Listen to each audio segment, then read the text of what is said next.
আসসালামু আলাইকুম বন্ধুরা, কেমন আছেন সবাই? আজকে আমি দোকান থেকে এমন কিছু জিনিস নিয়ে কি একটা মজাদার খাবার বানিয়েছি তা দেখলে আপনারা অবাক হয়ে যাবেন। তো চলেন আজকে আপনাদেরকে নতুন একটা রেসিপি শিখাই।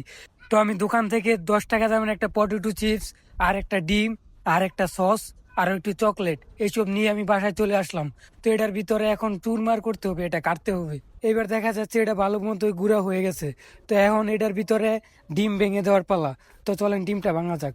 হ্যাঁ, ডিম ভেঙে ফেলেছি, এখন এটার ভিতরে দিয়েছি। এখন এটা দিয়ে কিছুটা লাড়াচাড়া করতে হবে, তারপরে এটা বান দিয়ে ফেললাম। আসলে এটা পিন মারতে পারলে খুবই ভালো হতো, এখন পিন ছিল না আমার কাছে। এখন এটা দিলাম গরম পানিতে। এটা গরম পানিতে দিয়ে কয়েক মিনিট, 5-6 মিনিট সিদ্ধ করলেই হয়ে যাবে। এখন এটা তো ডিম খুব কম সিদ্ধ করলেই চলে।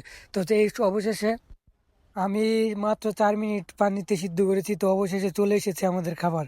তো এটা এখনো পুরোপুরি প্রস্তুত হয় নাই, চলুন এবার এটার শেপটা কেমন হয়েছে ওটা দেখি। ও ওয়াও, দারুণ হয়েছে।